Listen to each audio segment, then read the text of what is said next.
Okay, we're just going to let everybody get settled. And then we'll start.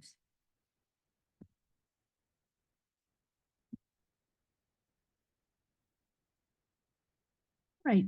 Good afternoon and welcome to the Côte-Saint-Luc edition of the 2025 CBC Canada Reads. I'm your host, Louisa. You may already know that CBC has crowned their one book winner. If you do know, don't tell.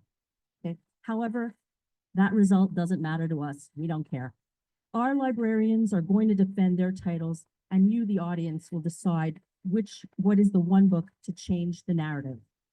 That is CBC's theme this year. While each of these titles has the power to change how we see, share, and experience the world around us, based on what you hear today, which one succeeded in doing so the most? Each of our panelists will have 5 minutes to tell us about their book. Later, we're going to find out more about their titles and why their book is deserving of the winner's crown. The order in which we will hear from our panelists has already been predetermined.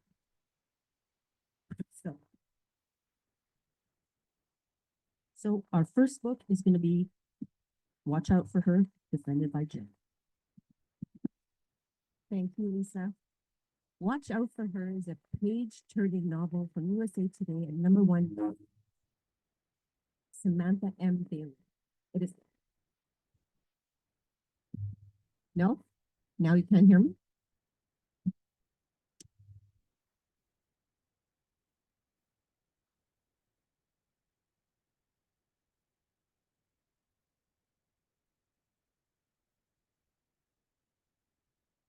Can you hear me now? Okay, here we go again. Round 2. So thank you, Lisa. Watch Out for Her is a page-turning novel from USA Today and national #1 best-selling author Samantha M. Bailey. It is a psychological suspense at its very best, a chilling look at trust, voyeurism, and obsession in the modern age, and how far we will go to watch out for those we love. Watch Out for Her is set in Toronto and Vancouver in 2 timelines and is told from 2 perspectives. Sarah, a middle-aged woman, and Holly, a 22-year-old a 22-year-old woman from a privileged family that Sarah hires to babysit her son, Jacob. The 2 women quickly become close, sharing their personal fears, insecurities, and sense of inadequacy. But the friendship soon becomes threatened with secrets, omissions, and lies, leaving readers unsure who is telling the truth. Sarah then sees something that she cannot unsee and moves her family across the country to Toronto. Obviously, Jacob is devastated to lose Holly, and Holly is upset and angry to be left behind. Once Sarah and her family settle into the new community in Toronto, they attempt to begin a new life and embrace a fresh start. That is until Sarah discovers the hidden cameras in her home. There is a sense of foreboding in the air and a sense of tension following her everywhere. The neighbors, all too willing to make themselves feel welcome, are seemingly pushy and suspicious. With her lack of trust bordering on paranoia, Sarah always thinks the worst of people. As she begins to unlock some of the secrets and mysteries right under her nose, she discovers a trail that leads right back to Holly. But what does it mean? Has she followed them across the country? And who is sending her the anonymous text message with a simple yet chilling message? Her fear is growing and she's suspicious of everyone. Her husband Daniel is too often at work and seems to keep keeping secrets from her. Is her family in danger? The title of this book is perfect. Watch Out for Her, meaning be careful, she's a threat, and watch out for her, meaning take care of her. So there's sort of a double entendre in the title. Does it mean someone has your back, or do you need to watch out? As you read this thriller from Samantha Bailey, you may find yourself wondering what that simple phrase means in the context of our story. The book deals with the question, who is watching? If we begin to break down this statement and what it means, we realize there's another narrative at play here about today's society. We are constantly being watched. Does this change your life or how you live it? Now that you realize that, will you behave differently? Who is seeing you? What are we doing with this information, if anything? The theme of this year's Canada Reads is one book to change the narrative, which challenges books to shift perspectives, spark conversation, or offer a fresh take on important issues. Samantha Bailey's Watch Out for Her could fit this theme by changing the narrative around privacy, trust, and the illusion of safety, especially within motherhood and close relationships. The novel explores how our deepest fears can sometimes be rooted in real threats, making readers question how well they truly know the people around them. Additionally, the book highlights the power imbalance between those who watch and those being watched, touching on modern concerns about surveillance, obsession, and control. In a world where personal boundaries are constantly tested, especially online, Watch Out for Her forces readers to rethink what it means to feel safe. And with that, I'm going to prove it to you by reading you a small excerpt from the book. What do you mean you can't find Jacob? I vaulted off the couch, fully awake. Daniel's fists are clenched and his face is ashen. He's not in his bed or downstairs. I just checked. Jacob, I scream. My phone buzzes in my hand. There's a text message from a private caller on the home screen. Unknown. Missing something? I fall into Daniel. Noisy sobs rushing from me so strong I can barely breathe. Then I show him the text. What does it mean? Mommy, I hear. I whip around. Tara and Cody on the front porch. Jacob is beside them. Mommy, what's going on? He says. I thought you were missing. Oh my gosh, I'm so sorry. Tara covers her mouth with her hand. Tara has both hands on her chest. She's pale and looks about to cry. He knocked on our door. I thought you knew he was here. I don't even know what to say, Sarah. I'm so sorry. I study Tara, looking for some crack in her veneer, some evidence that she's done this on purpose. But all I can see in front of me is a mother truly horrified by what she inadvertently caused. It doesn't matter. I don't care what she's feeling right now. Daniel puts his arm around me. All is well that ends well. Why is he being so cavalier? Something's missing? Yes, I'm missing something. I'm missing a lot. I look around at Tara, Emily, Ezra, and my husband, who is brushing aside my every worry and disappearing again like he did in Vancouver. Who can I trust in Blossom Court? And if I can't trust my husband, what then? I see.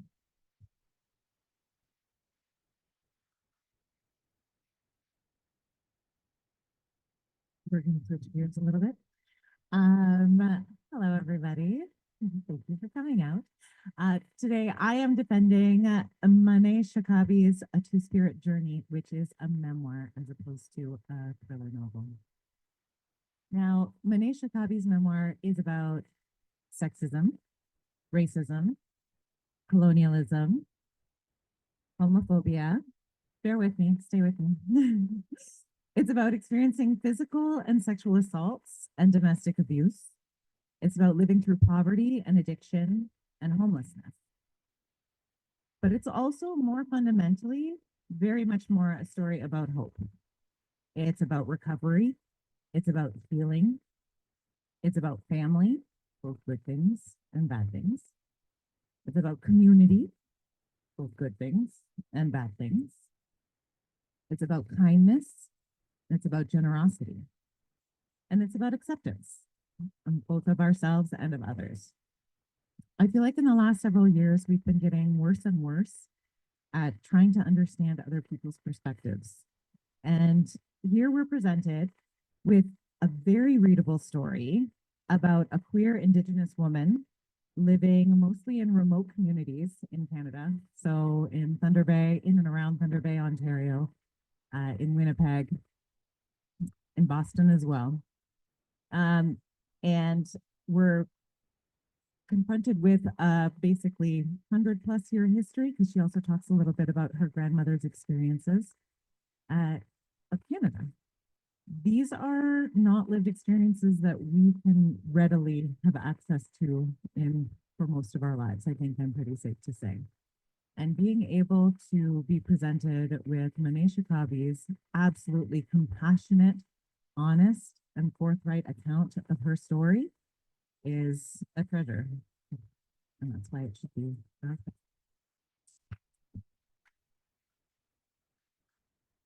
Okay, shifting gears again, back to fiction. So my book, I want you guys to vote on pronunciation before I start. Who says it's, okay, so your options are, it's either Etta or Etta. Etta. Okay, so I'll say that for the remainder of this. Everyone I asked says it differently, and in the trailer online, they say Etta, but I think you're right. So this book, Etta and Otto and Russell and James by Emma Hooper begins with a letter.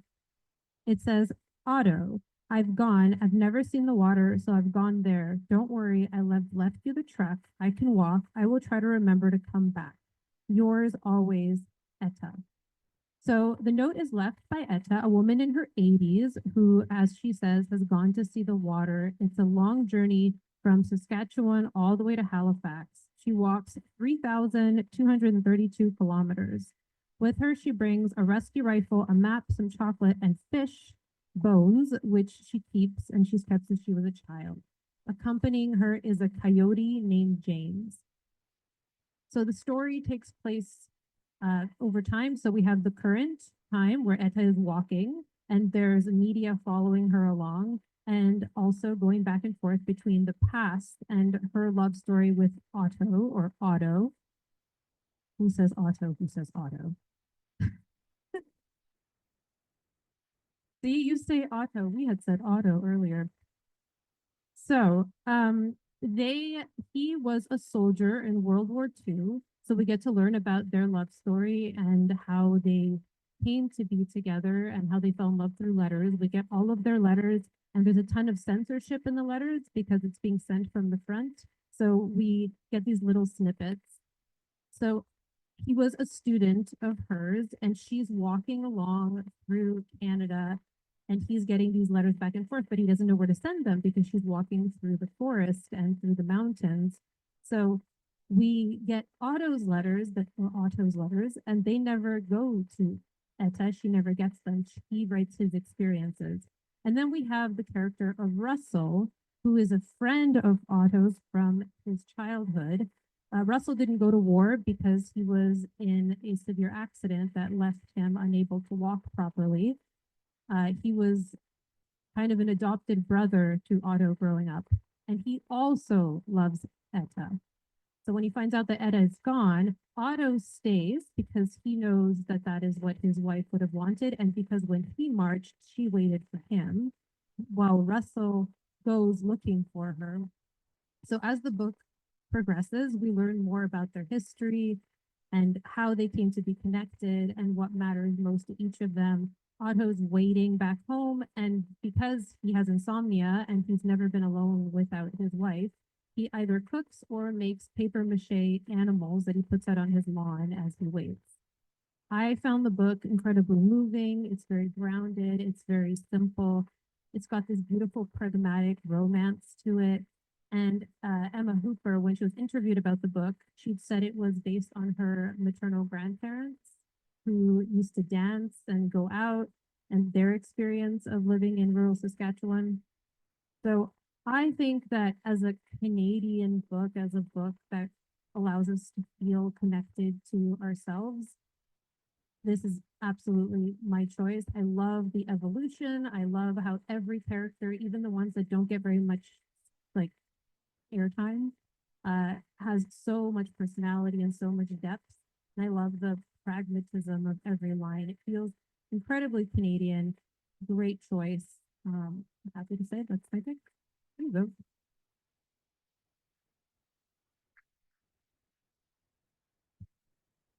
Hello. So we're going to switch back to memoir. Jennie's Boy, a Newfoundland Childhood by Wayne Johnston is a deeply emotional and richly layered memoir set in Newfoundland, reflecting on Johnston's complex childhood while exploring themes of personal growth and self-discovery. The story centers on Wayne, a young boy raised in the close-knit community of the Goulds in St. John's, Newfoundland, and recounts a 6-month period of his childhood during which he was frail and sickly. At the heart of Wayne's story is his relationship with his mother, Jennie, whose deep love and fierce protectiveness are both nurturing and overwhelming. Their bond forms the emotional backbone of the narrative, shaped by Wayne's physical frailty and his mother's constant desire to shield him from the turbulent world around them. In addition to his relationship with Jennie, Wayne's father, Art, plays a significant, though largely negative role in his childhood. Art's alcoholism creates a tense, unstable home environment, which deeply impacts the family dynamics and adds to Wayne's emotional burdens. The family also struggles financially, living below the poverty line, and they often have difficulty finding money to pay for Wayne's medical expenses, such as medication and dentist visits. This financial strain only intensifies the pressure Wayne faces. The situation becomes so dire at one point that CPS is called. This highlights the tension between Wayne's well-being and the chaotic family dynamics. Despite these hardships, Jennie remains a devoted mother, doing her best to protect Wayne from the harsh realities of their situation. Much of Wayne's emotional journey centers around reconciling his love for her with the suffocating effect of her overprotectiveness. Often too sick to attend school, Wayne spends time with his quirky and humorous grandmother, Lucy, and learns valuable life lessons along the way. Lucy's practical wisdom and steady presence provide a stabilizing influence in his life, offering comfort and guidance during his most difficult moments. Her calm demeanor stands in sharp contrast to the emotional chaos at home. I would argue that Jennie's Boy fits the theme of changing the narrative and deserves to win Canada Reads 2025 for several reasons. First, the memoir deeply explores identity and belonging, with Wayne's journey to self-discovery resonating across diverse backgrounds. His struggle to find his place within Newfoundland's unique cultural landscape speaks to broader conversations about personal and collective identity in Canada. The book challenges traditional narratives of family life, offering a complex and nuanced perspective on growing up in an emotionally fragile family, thus contributing to current cultural discussions. Additionally, the memoir highlights Newfoundland's underrepresented cultural perspective. By showcasing the island's tight-knit communities, isolation, and unique history, the book broadens the national conversation, reminding readers of Canada's diversity. Johnston's exploration of his community's cultural identity reshapes the narrative and invites readers to see Newfoundland as more than a backdrop, but a region with its own emotional depth. The emotional depth of the memoir is another key reason it stands out. Wayne's internal conflict and evolving relationship with his family are universal and relatable, addressing themes of generational bonds, emotional dependence, and the desire for independence. Johnston challenges traditional portrayals of family life and childhood, offering a more complex view of love and sacrifice. His evocative writing, rich in detail, creates a vivid sense of place and a compelling emotional experience, subverting traditional narratives of strength and resilience to explore vulnerability and growth. Moreover, Jennie's Boy tells a timeless Canadian story, speaking to the themes of family, love, and self-discovery that resonate with readers across the country. It captures the complexity of human relationships and the struggle to reconcile the past with the future, offering a shared understanding of personal growth. The memoir also gives voice to the distinct cultural identity of Newfoundland, reminding us of the richness and diversity of Canadian stories. By shifting the broader narrative of Canadian identity, it shows how personal stories from lesser-known regions can shape our national understanding. Ultimately, Jennie's Boy speaks to the heart of belonging, both to a place and a family, while addressing the universal desire for growth and self-realization. Its emotional depth, regional significance, and literary quality make it a powerful, transformative work, encouraging Canadians to reflect on their own experiences with identity and home.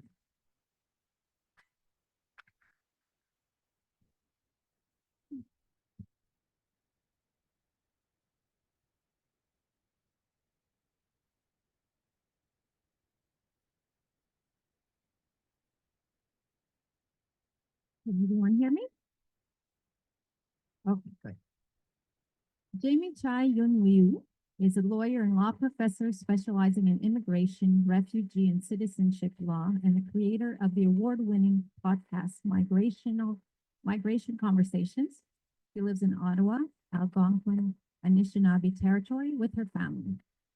Winner of the Jim Wong Chu Emerging Writers Award from the Asian Canadian Writers Workshop, Dandelion is a beautifully written and affecting novel about motherhood, family secrets, migration, isolation, and mental illness.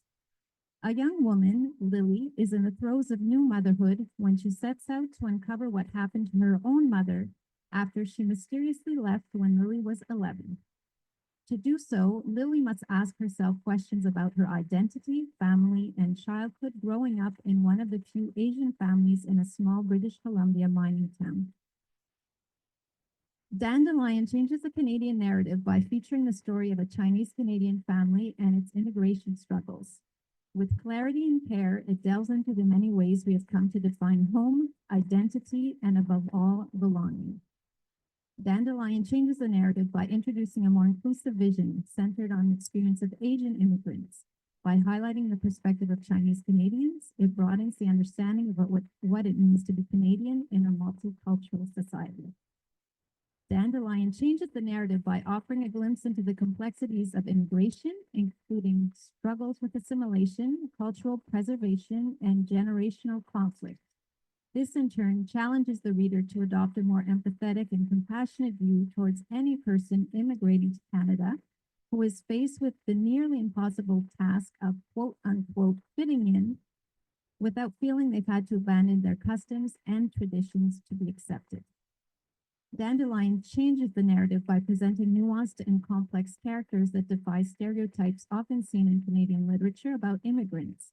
It doesn't shy away from describing the microaggressions faced by people of Asian descent in a society that often marginalizes them. In this case, Liew, her mother, her sister, her father, and much of her extended family.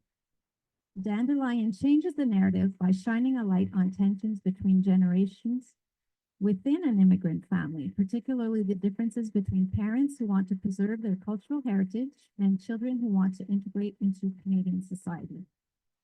Dandelion changes the narrative by rooting for the underdog, the marginalized.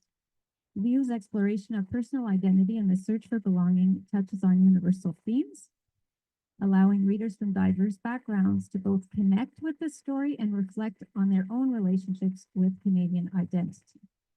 Dandelion changes the narrative by presenting a more complex and inclusive understanding of what it means to be Canadian, challenging traditional narratives and elevating voices that have historically been underrepresented.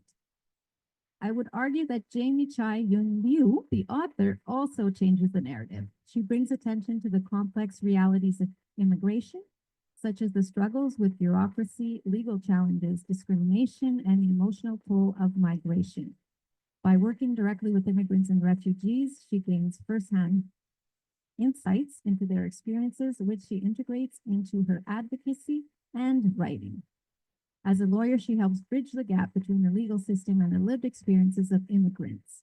Her work contributes, to a broader, more inclusive Canadian identity, one that acknowledges the multifaceted nature of migration, the resilience of immigrant communities, and the systemic barriers they face. Lily's relationship with food in Dandelion challenges the narrative by presenting it as a complex and contested space where cultural heritage, personal identity, and societal pressure collide. Food becomes both a source of connection and a point of alienation, symbolizing the difficulties of navigating a life caught between two cultures. Lastly, Dandelion, even if in its intentionally chosen title, changes the narrative by flipping a common assumption on its head. A dandelion is often perceived by many as a weed needing to be disposed of and disregarded. Yet to others, it should be seen as a beautiful flower that is versatile, resilient, and can make its roots anywhere. I urge you, members of the audience, to cast your vote for Dandelion, an award-winning novel that unequivocally changes the narrative. All right, well, thank you. All right, so now that we've had a taste of each book, we're going to find out a little bit more. So, Mairead, you explained that Jennie's boy explores the complexities of identity and belonging within the context of Newfoundland's unique cultural landscape. How does it do that? So Jennie's boy is deeply connected to the culture and geography of Newfoundland, and its exploration of identity and belonging is framed by the province's rich, often rugged and distinct history. The story is about Wayne's journey to understand himself, shaped by his relationships with his family, community, and the larger world. Newfoundland's close-knit, isolated nature and the rich history of being geographically isolated and yet culturally vibrant plays a big role in how Wayne struggles with his sense of identity. The setting of Newfoundland is important for understanding how identity is formed and challenged. With its mix of Irish, English, and Indigenous influences, the culture is one the characters must navigate as they try to reconcile their past with the future. For Wayne, there's a tension between staying connected to his family roots and wanting to embrace the modern identity. Johnston shows Newfoundland as a place where the past is always influencing the present, making it hard for him to break free from old expectations while trying to create a new sense of self. This leads to a larger exploration of belonging, where Wayne is torn between the comfort of his familiar world and his desire to grow beyond it. In the end, Jennie's boy is about growth and self-discovery, as Wayne tries to understand who he is, not just in relation to his family, but also in relation to the broader community and world around him. The memoir highlights the challenge of balancing personal identity in a place that has deep meaning but may not fully embrace him. Interesting. Okay, Danielle, why was it important for Jamie Cha-Yun Liew to write about early motherhood and in her debut novel? Liew says she tried to create a parallel experience for people to relate to emotionally. She admits that some of the experiences that migrants have are very similar to what Lily has as a new mother. In this transitional phase of life, she explains, you're leaving your old life behind. Similar to migrants, you're leaving everything you've known behind and entering into a space that you have no idea what you're going to be experiencing. Okay. Similarly, on the mother theme, Jen, as a mother, how did this book make you feel?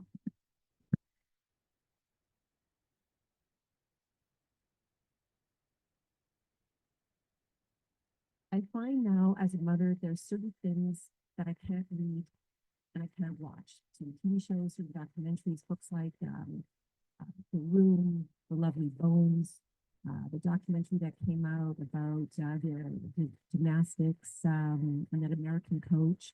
There's just some things that I can't watch. It sort of touches me on another level. And yeah, it just affects me very, very deeply. Watch Out for Her is a psychological thriller that explores deeply the themes of motherhood, obsession, and the need for control. You heard me mention this already. If you're reading it as a mother, it actually can stir up a lot of intense emotions around the fear of losing control of your child, their safety, and the unsettling feeling of actually being watched. If you think about it, even in this building, you're being watched. There's cameras. There's cameras in every building you go into. And you're thinking, we even say things like, let's go grab a coffee and people watch. Well, you see me, I see you, you know that you see me. Why do we do this? You think about it. Is there some psychological power behind it? As you, the watcher, and the person being watched, do you get something out of it? So, you know, if you think about that, you can really start to drive yourself a little bit nuts. It's a little bit alarming, to be quite honest, the extent at which you go around in life and you're being watched.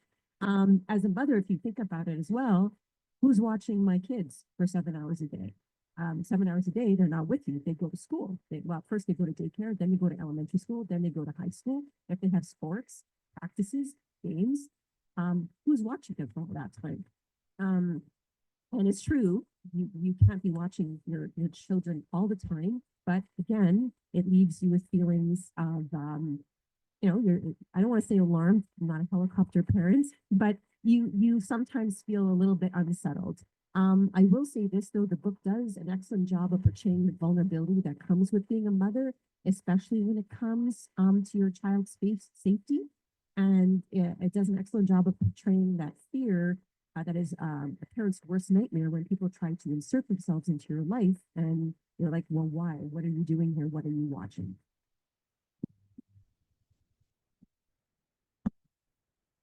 So,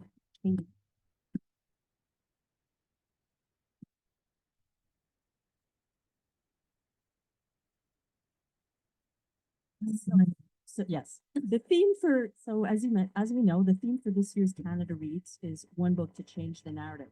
How do you think Ma-Nee's Chacaby's memoir fulfills this? So I was talking with a friend about what does that even mean? What does that mean? What narrative? What narrative? And I said, I know this is really boring and pedantic. My apologies. I know that my the rest of the panel, my colleagues, have already done jobs of talking about their reasons why they think that their books change the narrative. But what the narrative that we're talking about is the dominant narrative that we're most often told. So oftentimes the stories that we hear are stories from men, white men of European descent in Canada, and usually in sort of a more urban kind of setting. Here, most of our books here do move outside of that narrative. But for Ma-Nee Chacaby, she is not only an Indigenous woman, she is a queer Indigenous woman. If we're talking about her story, we hear the lived reality that she deals with instead of the ideas, again, stereotypes has been brought up before. The stereotypes that we may have when we pass an Indigenous person on the street, we have her lived reality of being homeless and then coming out of that. We have her lived reality with addiction, what led up to that, what followed from it. We get to listen in, we get to hover above her entire childhood and all of the things that were considered normal for her that I think that most of us would, our jaws will drop. But the way that it is told, again, ends up being in such, seems like a weird thing to say, in such a lovely way that it's told, but it doesn't end up feeling intensely heavy. We are able to accompany her on this journey that we would never be able to take otherwise, in a way to empathize and understand more what she experienced, because she has already come to a point of being able to empathize and understand some of the people who have, and I don't think that she would ever say even wronged her. Like, one of the challenges with this is that in some of the more intense situations, you wonder, why isn't it so, oh, be angry. And it's like, but she's not, because there is this intense compassion that just infiltrates the entirety of the book, which again is something that I think that we can all do more with. Now, when my fellow panelists have been talking about their books and things that take them, that further the narrative, that change the narrative, they've used words like emotional depth, family bonds, exploring self-discovery, motherhood, family secrets, childhood trauma, identity and belonging. And Danielle also said, what it means to be Canadian in a multicultural society. No argument there with any of those things, but Ma-Nee Chacaby has all of these elements in her book. Even what it means to be Canadian in a multicultural society is specifically about, he's gonna cut me off, but I was so short with my intro. That's why I was short with my intro. So that talking about an immigrant experience, and you see that the Indigenous experience, it mirrors the immigrant experience, but is glossed over because, again, of the old colonialism, all of the methods that have already been put in place and institutionalized. It really behooves all of us to have a deeper understanding of it. All right, thank you. All right, so last we've got Maria. And while you're passing the mic, I'll ask the question. So what makes this book meaningful to Canadians in the current political climate? So Etta, Otto, and Russell and James, in many ways, Canada itself is, I would say, the main character of this book. Every character is essentially representing an aspect of Canada. So Canada's role in World War II, whether you were a soldier or a farmer or a nun who's, knitting socks, that was part of Canada's backstory.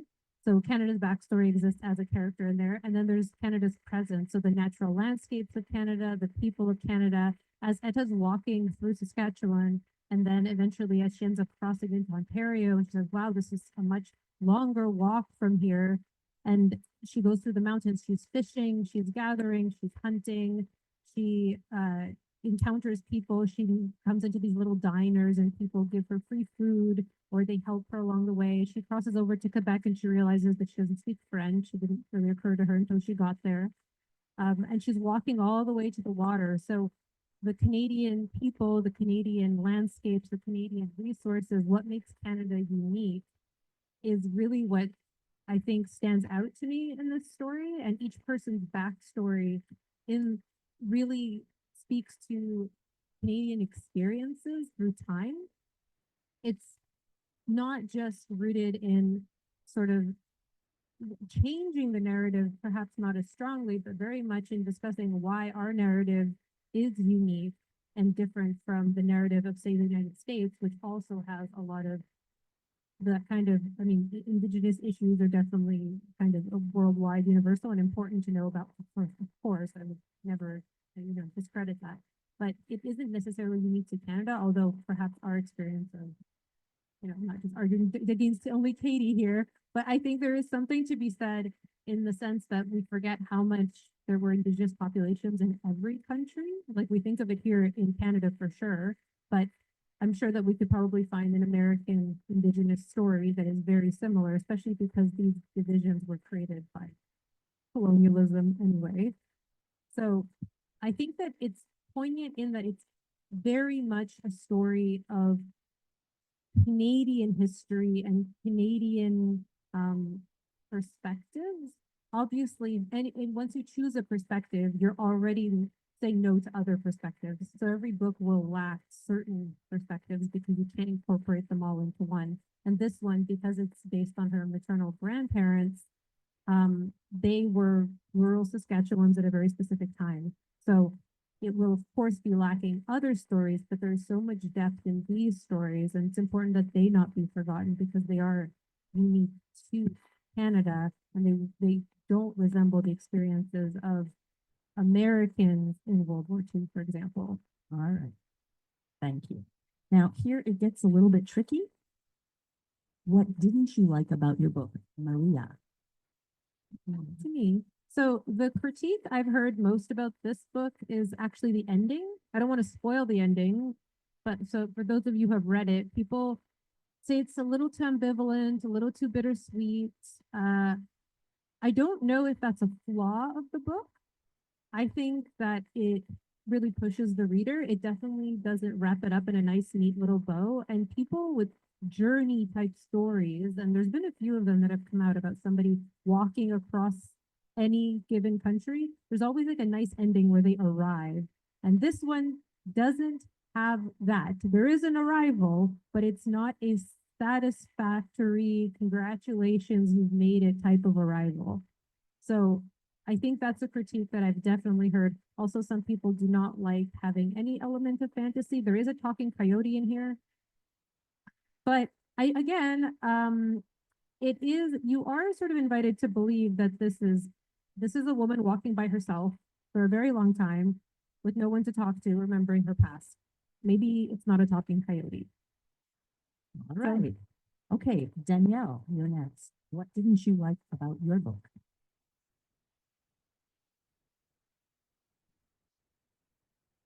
I wouldn't say there was something that I did not like about the book because the book is wonderful and deserves to win.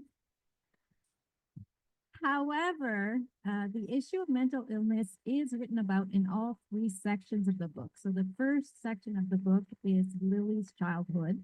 Then the second section is Lily's becoming a mother. And then the third section is it's a journey to find out what actually happened to her mother who left all those years ago. So in all of the three sections, we do touch upon mental illness, and we know that somebody is having a problem with mental illness, but it never really, throughout the novel or at the end, as is done often, it doesn't provide a list of resources to make sure that if anyone is needing help, that they should reach out and get the help that they need. So I would say that is the one weakness. Oh, very tricky. All right. So, Marie, how about you? Okay, so I originally had something written out about what I thought was the weakness of my book, and I'm going to scrap it. And I'm going to go with what something Katie said. And I'm going to say my book is the only book written by a white European descent man. And that would be a weakness. However, I don't think that's a reason to dismiss this beautiful book about his childhood and the trauma that he experienced living in Canada, in Newfoundland. He's a wonderful author. And I don't think we should hold anything against him that he's a man. That's just my opinion. he can't help it. He was born that way. Just like he was born under the poverty line and he was born very sick. All right, Katie.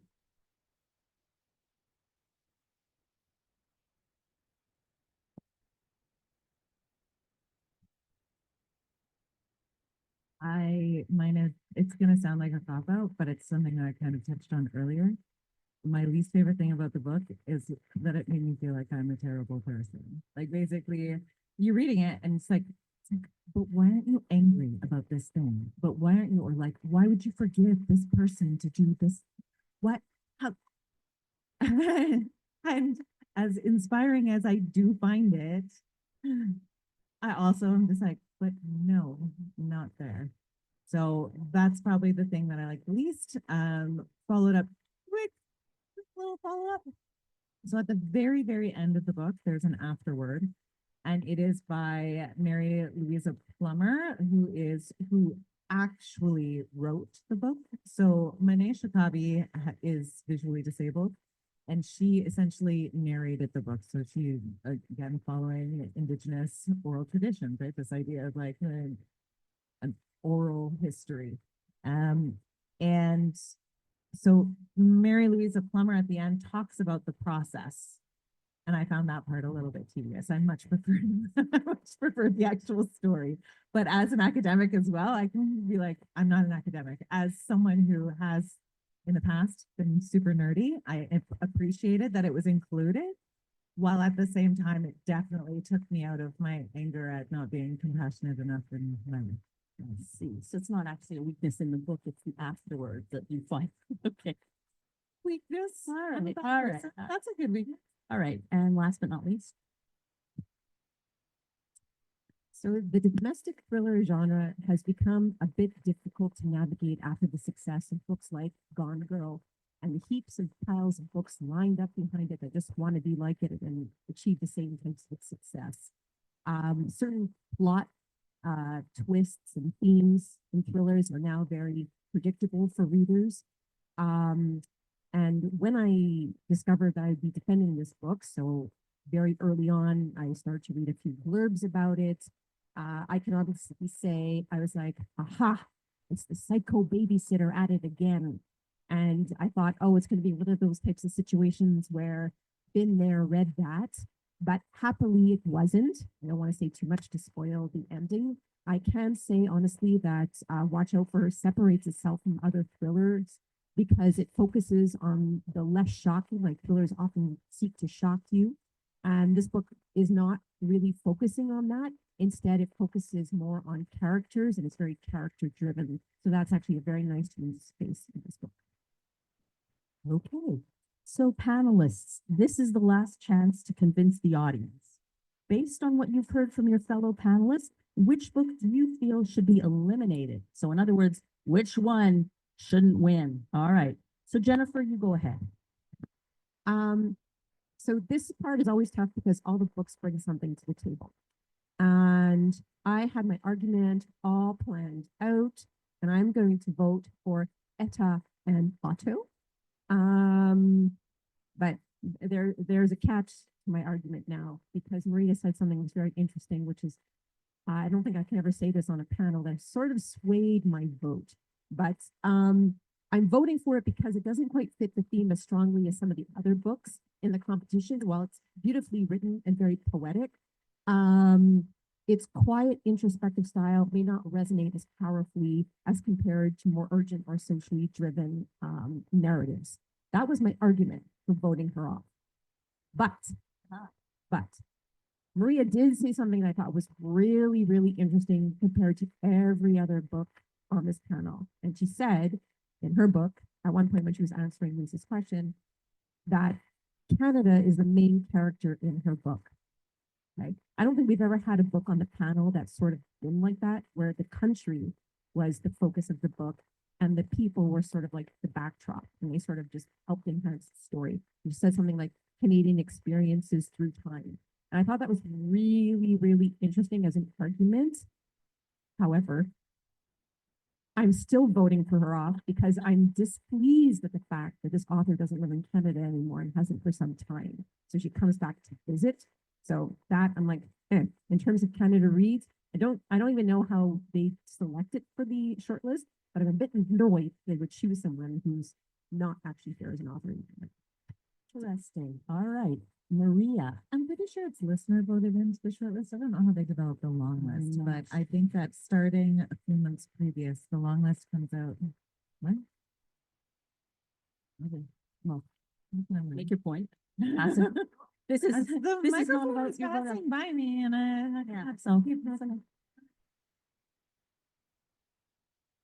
Well, this is awkward. I'm voting for. Okay, so I'm voting for Watch Out for Her. Not because I thought Jennifer's presentation was excellent. I chose it because of the genre. I think thrillers in general are great and fast paced, but I am honestly on the edge of my seat enough with reality right now. And I don't want to feel that way in my fiction. I need something that makes me feel grounded and steady, as reality and the news is not making me feel these days at all, which is why I think because it's Canada Reads, not in comparison of the book itself, but just in its role as the Canada Reads winner, that's why I would vote off Watch Out for Her by Samantha. All right, Mairead.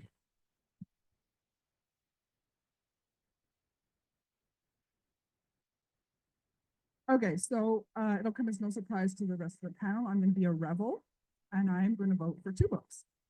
I'm breaking the rules. I am voting for Sorry Jen, Watch Out for Her, and I'm also voting for Etta and Otto. I feel that they're less connected to the cultural conversations that Canadians are having right now. And I think the other books, Dandelion, Jennie's Boy, and Two Spirit, they are more likely to spark lasting conversations. That's why I'm voting for this. Okay, And also Etta and Otto and James and Russell were, it's an old book. It's written 10 years ago, 12 years ago. We've had it. We've had it. all right, Danielle. So if I had to eliminate one book from this panel, although I do think that all of them change the narrative, sorry, but it would be Samantha Bailey's Watch Out for Her, simply because it's a thriller and this is a genre that already is so accessible and doesn't need the platform of Canada Reads or this room to draw more attention to it. And we all remember you voted for the easy book last year, so not again. All right, and that's it. Oh, Katie, no, I meant Danielle's done. Okay, Katie, you have the last brief word. I have emphasized brief. I was brief at the beginning. Now, I would also vote to Watch Out for Her, but I disagree on the grounds for my respected panelists, fellow panelists. I would not vote it off because it's a thriller. I think it's great that it is an accessible book. I think it's great that it's a thriller.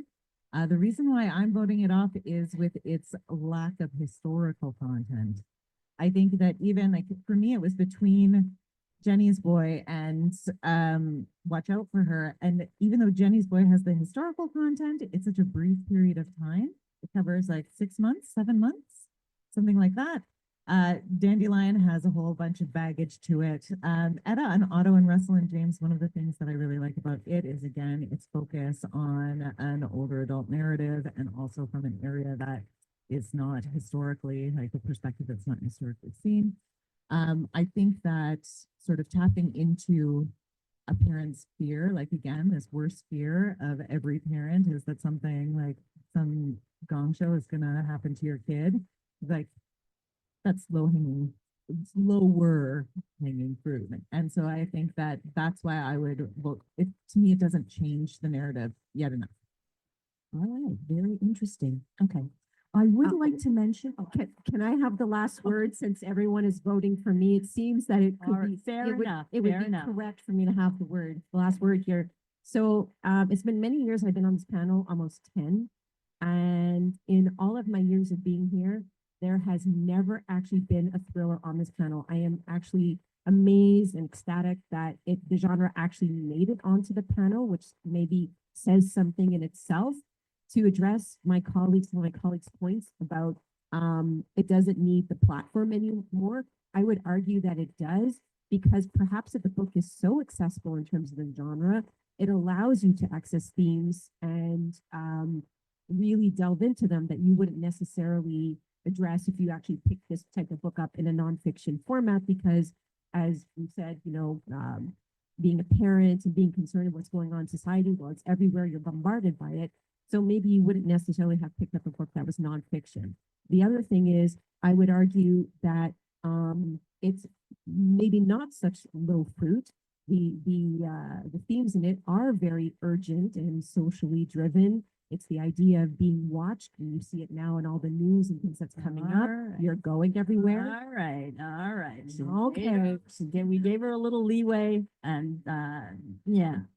So, I would like to mention just in point to respond to one of Danielle's comments was, that CBC has created a webpage to link people to, different resources, as some of these books do touch on very difficult topics and situations. So if you're interested, there is information there. So after we announce the winner, we'll draw for the prizes and ask that the winners of those prizes remain afterwards so we can take your photo. So for those of you who are in the auditorium, now is the time to cast your vote to determine which book fits this year's theme of one book to change the narrative. So Two-Spirit Journey, Dandelion, Etta and Otto and Russell and James, Jennie's Boy, or Watch Out for Her. So which book fits the theme the best from what you've heard today? So while you're making your choice, we'll collect up, our lovely assistants will be collecting up the votes and tabulating them. And we will open the floor to your questions. So if there's anything you'd like to ask from any of our, we're gonna hand around some pencils and yeah. So any questions? And this year we're gonna, so I have a question in the front. So lady, hang on a sec. Melanie? Okay, so. She's, okay. Just circle the one you want or tick off the one that you think best fits this year's theme. One book to change the narrative, and we'll collect up your cards, your votes While you're voting, do you have any questions for any of the panelists? that you were interested, something. Yes. Maria, okay, so we have a question for Maria.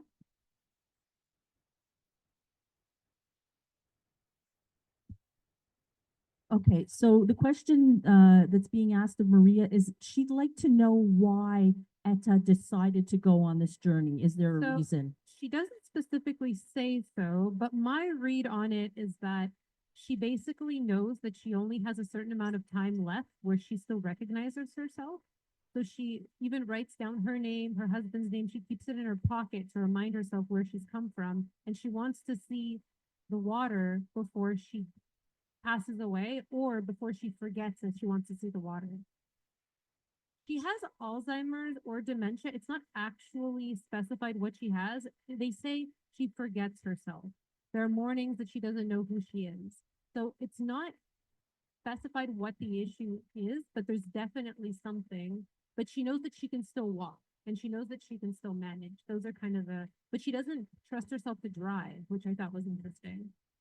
So yeah, that's why she goes. I think it's because he marched, and so she wants to go to the water like he did. Yeah, I also, it's, the journey I think is also triggered by things that happened in her past and some unresolved questions related to her family. And that also informs her decision to go. So I'm sorry?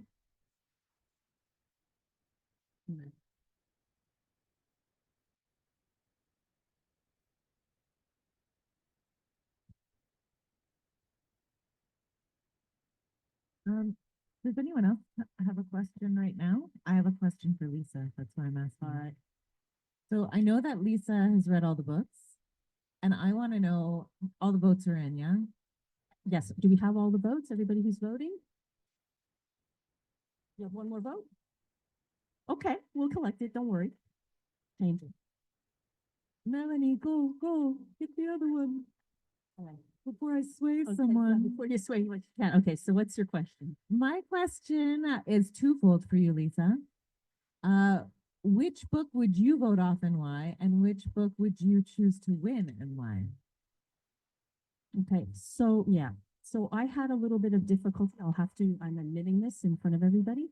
The theme of one book to change the narrative kind of stumped me. And I did a little bit of, I was reading so that I could guide and give you a little bit of, you know, share experience that changed it from a knowledge and sort of emotional standpoint. Probably Two-Spirit is the one that fulfills that in a great degree. I'm not sure it's fair to put fiction and nonfiction up against each other. I think that's a real question because some of these real life experiences, and I would say Ma-Nee's book they title it an autobiography, and I think it is more of an autobiography than it is a memoir compared to the Johnston book. That to me really is like a memoir because he's casting his mind back through the perspective of an adult looking at a child's lens and trying to make sense of what's going on after the fact.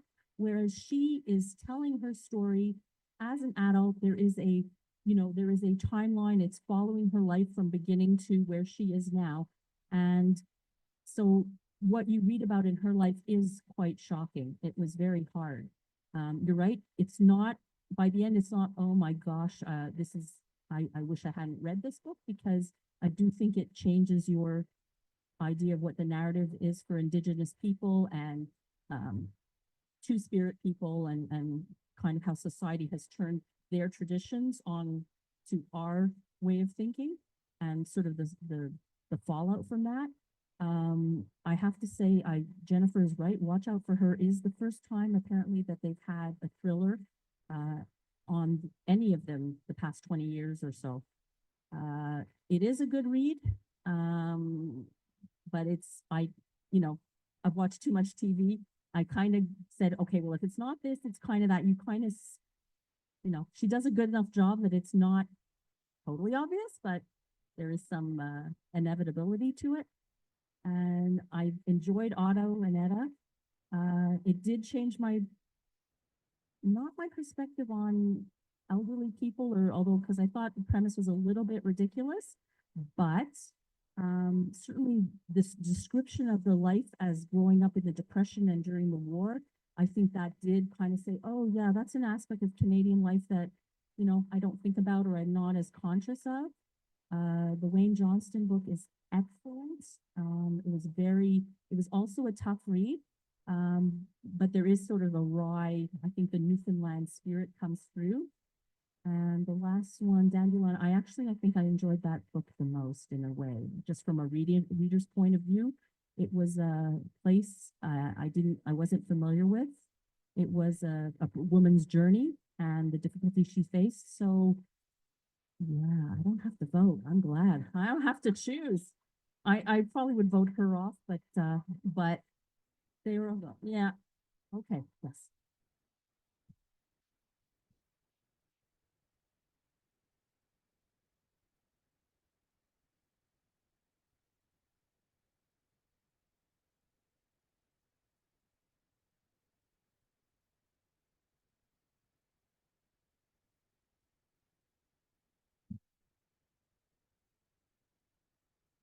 No. Um, yeah. Oh, I understand what you're saying. If she hadn't been Caucasian, would it have changed it? Yeah, maybe. Maybe that would have given it more. They made, yeah, the author just made it seem like that's how she was. She was that type of parent.